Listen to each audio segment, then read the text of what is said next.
ഇന്ന് നമുക്ക് വളരെ സിമ്പിളായിട്ട് ഒരു ബാഗ് സ്റ്റിച്ച് ചെയ്താലോ, സിബൊക്കെ വെച്ചിട്ടുള്ളത്. അതിനായിട്ട് കോട്ടൺ തുണി റെക്റ്റാങ്കിൾ ഷേപ്പിൽ കട്ട് ചെയ്ത് എടുത്തിട്ടുണ്ട്. തുണിയുടെ ബാക്ക് സൈഡിലായിട്ട് പേപ്പർ ക്യാൻവാസ് അറ്റാച്ച് ചെയ്ത് കൊടുത്തിട്ടുണ്ട് സ്റ്റിഫായിട്ടിരിക്കാൻ വേണ്ടിയിട്ട്. ഈ ഒരു തുണിയുടെ വീതി എടുത്തിട്ടുള്ളത് 27 ഇഞ്ചിലും നീളം എടുത്തിട്ടുള്ളത് 14.5 ഇഞ്ചിലുമാണ്. ഇനി എടുത്തിട്ടുള്ളത് ഹാൻഡിലാണ്. 2 ഹാൻഡിൽ സ്റ്റിച്ച് ചെയ്ത് റെഡിയാക്കിയിട്ടുണ്ട്. കഴിഞ്ഞൊരു വീഡിയോയിൽ ഹാൻഡിൽ സ്റ്റിച്ച് ചെയ്യുന്നത് ഡീറ്റെയിൽ ആയിട്ട് കാണിച്ചിട്ടുണ്ട് കേട്ടോ. ഇനി ഹാൻഡിലിൻ്റെ നീളം എടുത്തിട്ടുള്ളത് 25 ഇഞ്ചിലാണ്, വീതി എടുത്തിട്ടുള്ളത് 1 ഇഞ്ചിലും. ഇനി ഇത് നമുക്ക് സൈഡിലേക്ക് ഒന്ന് മാറ്റി വയ്ക്കാം. ഇനി നമ്മൾ കട്ട് ചെയ്തിട്ടുള്ള ഈ ഒരു തുണിയുടെ നീളം വരുന്ന ഒരു സൈഡിലായിട്ട് ഇതുപോലെ സെൻറ്റർ പോയിന്റ് മാർക്ക് ചെയ്ത് കൊടുക്കാം. ഇനി നമുക്ക് സെൻറ്റർ പോയിന്റ് മാർക്ക് ചെയ്ത് അവിടെ നിന്ന് ഒരു സൈഡിലേക്ക് 3 ഇഞ്ച് മാർക്ക് ചെയ്ത് കൊടുക്കാം. സെയിം രീതിയിൽ തന്നെ സെൻറ്റർ പോയിന്റിൽ നിന്ന് അടുത്ത സൈഡിലേക്ക് 3 ഇഞ്ച് മാർക്ക് ചെയ്ത് കൊടുക്കാം. ഇനി ഞാനിവിടെ ഹാൻഡിലാണ് എടുത്തിട്ടുള്ളത്. ഹാൻഡിലിൻ്റെ ഒരറ്റം 3 ഇഞ്ച് മാർക്ക് ചെയ്ത് അവിടെയും വെച്ച് കൊടുക്കുക. അടുത്തൊരറ്റം അടുത്ത സൈഡിൽ 3 ഇഞ്ച് മാർക്ക് ചെയ്ത് അവിടെയും വെച്ച് കൊടുത്തിട്ട് ഒന്ന് ക്ലിപ്പ് ചെയ്ത് കൊടുക്കുന്നുണ്ട്. അതിനുശേഷം മാർക്ക് ചെയ്യുന്നത് പോലെ ഹാൻഡിൽ സ്റ്റിച്ച് ചെയ്തെടുക്കണം.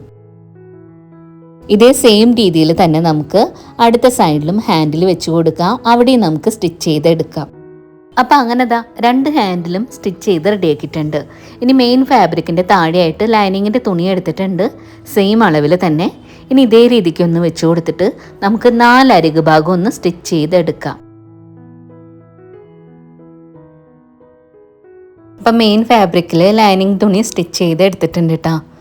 ഇനി അടുത്തതായിട്ട് നമുക്ക് സിബാണ് എടുത്തിട്ടുള്ളത്. സിബ് നമുക്കിതുപോലെ 2ആയിട്ടൊന്ന് വേർപ്പെടുത്താം. എന്നിട്ട് ഒരു പീസ് എടുത്തിട്ട് ഹാൻഡിൽ വെച്ചിട്ടുള്ള ആ ഒരു ഭാഗത്തേക്ക് തുണിയോട് ചേർത്ത് വയ്ക്കുക, നല്ല ഭാഗം. അതിനുശേഷം 2ൻ്റെ അരിക് ഭാഗം ചേർത്ത് വെച്ചിട്ടൊന്ന് ക്ലിപ്പ് ചെയ്ത് കൊടുക്കുന്നുണ്ട്. ഇനി മാർക്ക് ചെയ്യുന്നത് പോലെ അരികിലൂടെ സ്റ്റിച്ച് ചെയ്ത് എടുക്കാം. ഇനി സിബിൻ്റെ അടുത്തൊരു പാർട്ട് ഉണ്ടല്ലോ, അത് നമുക്ക് തുണിയുടെ അടുത്തൊരു സൈഡിൽ ഹാൻഡിൽ വെച്ച ഭാഗത്തേക്കായിട്ട് വെച്ച് കൊടുക്കുക. മാർക്ക് ചെയ്യുന്നത് പോലെ അരികിലൂടെ സ്റ്റിച്ച് ചെയ്തെടുക്കാം. അപ്പോൾ നമ്മളിതാ ഇതുപോലെ സ്റ്റിച്ച് ചെയ്ത് കൊണ്ടുവന്നിട്ട് സ്റ്റിച്ചിങ്ങിൻ്റെ ആ ഒരു അരിക് ഭാഗം ബാക്കിലേക്ക് ഇതുപോലെ മടക്കി വെച്ച് കൊടുക്കുക. ഇനി നമുക്ക് മുകൾ ഭാഗത്തൂടെ ടോപ്പ് സ്റ്റിച്ച് ചെയ്ത് കൊടുക്കാം. ഇതാ ഈ ഒരു രീതിക്ക് 2 സൈഡിലും ടോപ്പ് സ്റ്റിച്ച് ചെയ്തിട്ടുണ്ട്. ഇനി ഇതിലേക്ക് നമുക്ക് റണ്ണർ ഇട്ട് കൊടുക്കാം.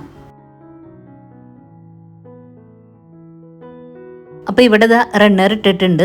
ഇനി നമുക്ക് ഈ ഒരു തുണിയുടെ ബാക്ക് വശം ഫ്രണ്ടിലേക്ക് എന്ന രീതിയിൽ ഇതുപോലെ ഇട്ട് കൊടുക്കുക. സിബിൻ്റെ വശം ഫ്രണ്ടിലേക്കായിട്ടാണ് ഉള്ളത്.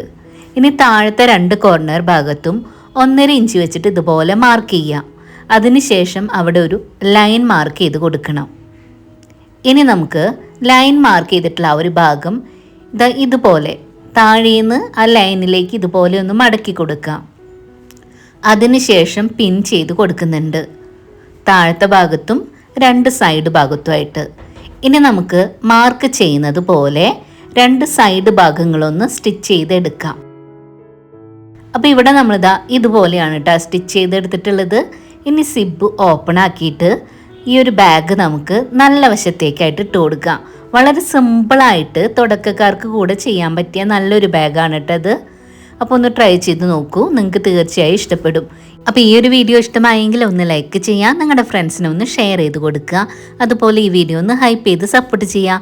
അടുത്ത ദിവസം നല്ല വീഡിയോ ആയിട്ട് വരാം. Thanks for watching.